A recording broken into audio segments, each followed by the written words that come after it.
Bismillahirrahmanirrahim. Assalamualaikum warahmatullahi wabarakatuh.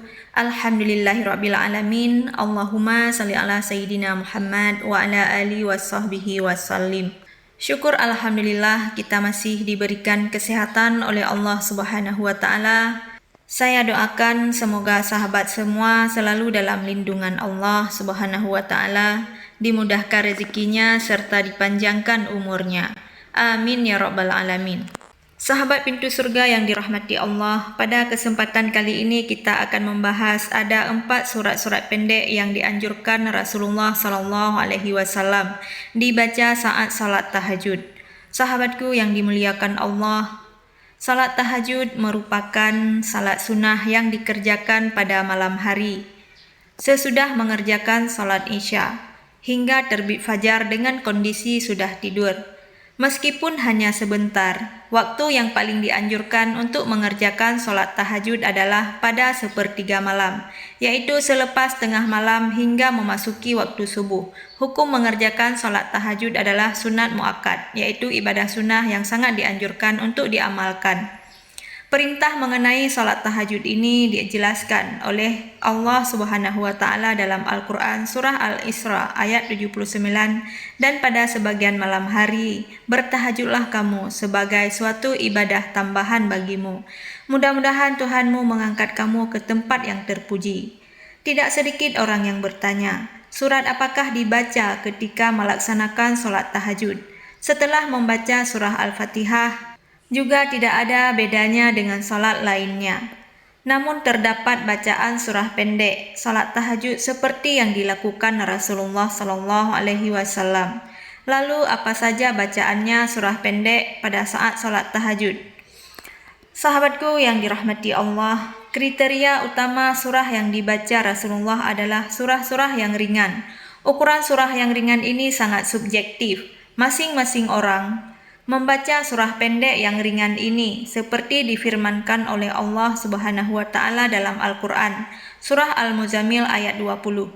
Sesungguhnya Tuhanmu mengetahui bahwa engkau Muhammad berdiri salat kurang dari sepertiga malam, atau seperdua malam, atau sepertiga, dan demikian pula segolongan dari orang-orang yang bersamamu. Allah menetapkan ukuran malam dan siang. Allah mengetahui bahwa kamu tidak dapat menentukan batas-batas waktu itu, maka Dia memberi keringanan kepadamu. Karena itu bacalah bagimu surah-surah pendek. Karena itu bacalah apa yang mudah bagimu dari Al-Quran. Dia mengetahui bahwa akan ada di antara kamu orang-orang yang sakit, dan yang lain berjalan di bumi mencari sebagian karunia Allah, dan yang lain berpegang di jalan Allah. Maka bacalah apa yang mudah bagimu dari Al-Quran, dan laksanakanlah solat, tunaikanlah zakat, dan berikanlah pinjaman kepada Allah, pinjaman yang baik. Kebaikan apa saja yang kamu perbuat kepada dirimu, niscaya kamu memperoleh balasan di sisi Allah sebagai balasan yang paling baik, yang paling besar pahalanya. Dan memohonlah ampun kepada Allah. Sungguh Allah Maha Pengampun dan Maha Penyayang.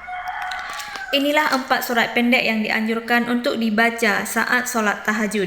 Yang pertama, surah An-Nas, yang artinya katakanlah, aku berlindung kepada Tuhannya manusia, Raja manusia, sembahan manusia, dari kejahatan bisikan setan yang bersembunyi, yang membisikkan kejahatan ke dalam dada manusia, dari golongan jin dan manusia. Lalu yang kedua, surat Al-Falaq, yang artinya, katakanlah aku berlindung kepada Tuhan yang menguasai fajar, dari kejahatan makhluk yang Dia ciptakan, dari kejahatan malam, apabila telah gelap gulita, dan dari kejahatan perempuan-perempuan penyihir yang meniup pada buhul-buhul talinya, dan dari kejahatan orang yang dengki, apabila ia dengki. Kemudian yang ketiga, surah Al-Ikhlas. Surah Al-Ikhlas itu serupa dengan sepertiga Al-Quran, sehingga membaca surah Al-Ikhlas saat salat tahajud seperti menghatam Al-Quran. Bagi yang sanggup betul-betul khatam, khatamlah Al-Quran. Bagi yang tidak sanggup, dia tetap tahajud dan membaca surah Al-Ikhlas. Semua dari kita semua pasti sudah hafal surah ini. Adapun artinya ialah, katakanlah Muhammad, Dialah Allah yang Maha Esa, Allah tempat meminta sesuatu. Allah tidak beranak dan tidak pula diperanakkan. Dan tidak ada sesuatu yang setara dengan Dia. Kemudian yang keempat, yaitu surah Al-Lumazah. Surah ini menggambarkan celakalah orang yang mengumpulkan harta dan menghitung-hitungnya. Dan sesungguhnya harta itu tidaklah kekal.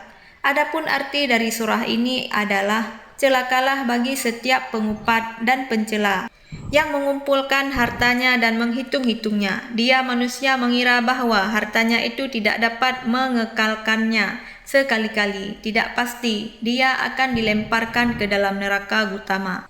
Dan tahukah kamu apakah neraka Gutama itu? Yaitu api atau azab Allah yang dinyalakan, yang membakar sampai ke hati. Sungguh api itu ditutup rapat atas diri mereka, sedang mereka diikat pada tiang-tiang yang panjang. Sahabatku yang dirahmati Allah, itulah 4 surah pendek yang dianjurkan Rasulullah saat kita sholat tahajud. Dengan mengetahui hal ini, itu artinya kita ingin memperbaiki salat tahajud yang kita lakukan. Semoga Allah Subhanahu wa Ta'ala selalu memudahkan kita untuk beribadah kepadanya, yaitu salat tahajud dan salat-salat lain dan sebagainya. Hanya ini yang bisa saya sampaikan. Semoga video ini bisa bermanfaat bagi kita semua. Wassalamualaikum warahmatullahi wabarakatuh.